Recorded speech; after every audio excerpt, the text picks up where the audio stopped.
Directed by Tim Schafer, developed and published by LucasArts in 1998. A masterpiece was born that has captivated me from the moment I played it for the first time. The one and only Grim Fandango. The game mixes themes of several Aztec beliefs of the afterlife and mixes them with the Art Deco of the 1930s. It is parts film noir, action, and drama, with amazing visuals and music that will live in your soul forever.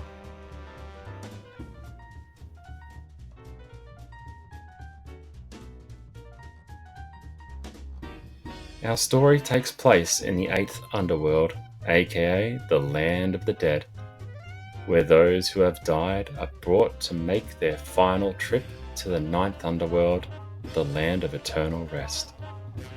If a person led a good life, they are rewarded in the form of a travel package. The better the life, the better the package, the best of which is a ticket on the number 9. The number 9 being an express train that takes 4 minutes instead of 4 years to reach the gate to the 9th Underworld.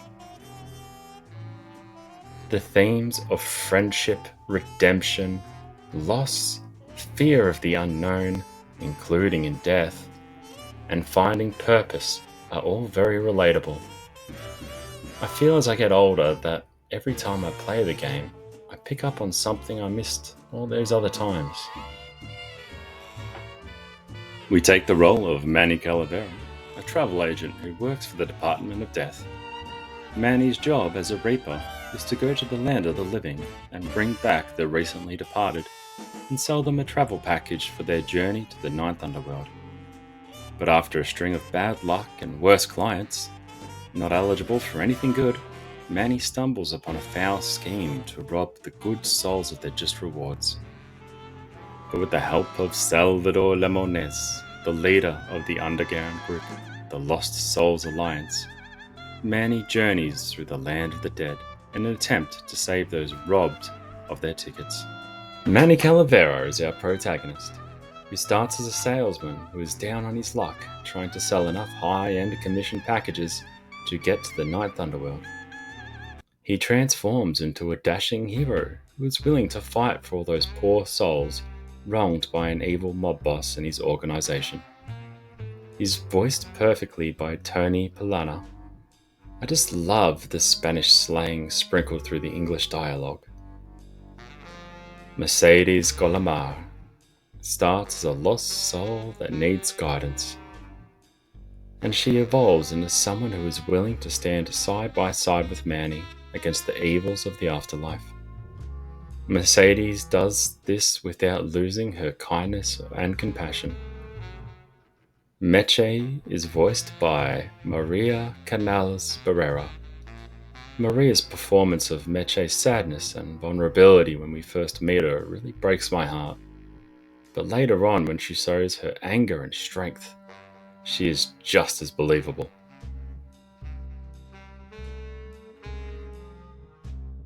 Glottis is an elemental spirit summoned by the land of the dead and given one purpose, one skill, one desire: to drive.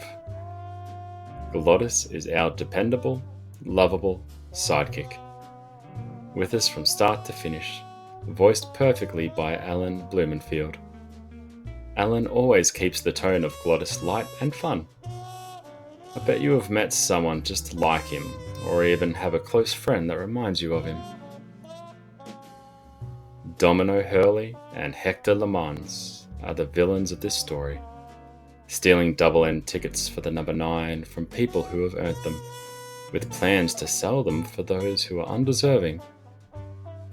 Domino and Hector have plans to stay in the land of the dead and not move forward in the attempt to live there like kings. They are voiced by Patrick Dolahan and Jim Ward, respectively. Both actors efficiently pull off the slimy and corrupt voices of the characters they are playing. The soundtrack in Grim Fandango combines orchestral tones, South American folk music, jazz, bebop, and big band music. It was composed and produced by Peter McConnell, and in 1999, the soundtrack was nominated in the category of Outstanding Achievement in Sound and Music by the Academy of Interactive Arts and Sciences. Even though it did not win, the game still won Computer Adventure Game of the Year.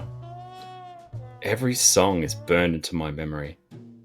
Where some songs make me want to grab my wife and swing dance, others make me want to sit by a window on a rainy day with a smoke in one hand and a whiskey in the other.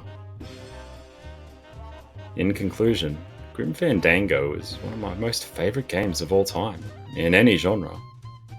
It's something I can go back to and never be bored of. Its themes, characters, music, and writing are all timeless. If you have never played this game, you are doing yourself a huge disservice. I couldn't encourage it enough for you to check it out.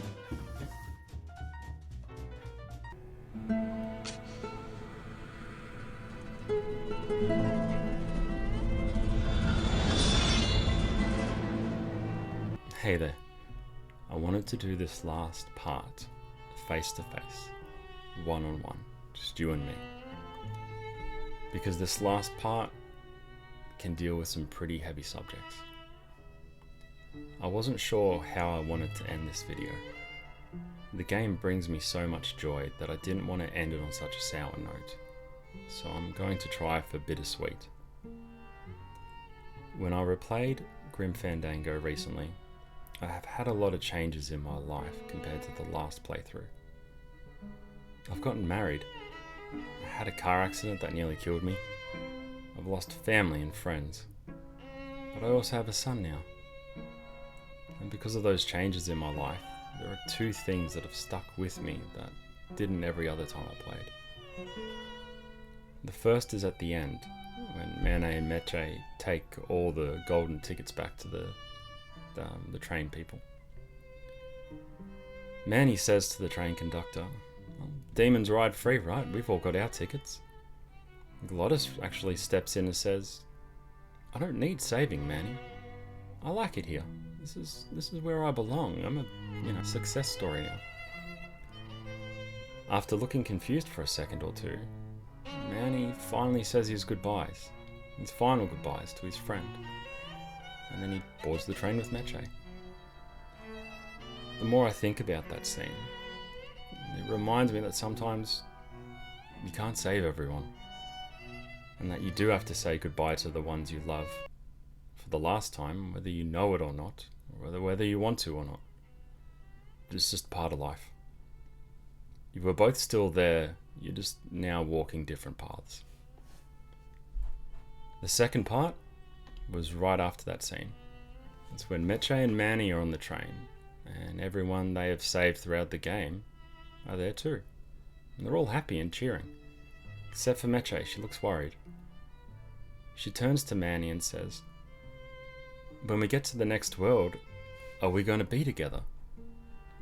Manny replies with, nobody knows what's going to happen at the end of the line, so you might as well just enjoy the trip. And then with poignant music, we see the train depart for the land of the dead. There's no point in worrying about what's going to happen in the unknown. It just takes time away from enjoying the people you have around you. If Meche was to spend the whole trip worrying if she was to ever see Manny again, and that turned out to be true, well, she would have wasted her last moments not being in the moment with him. What I'm trying to say is, if you have family or friends that you love, when you're done with this video, give them a call and let them know you love them. Even if they know. It's still worth saying, because just like a trip on the number 9, we don't know how long we have or what will happen when we get there. But thank you for watching, and you take care.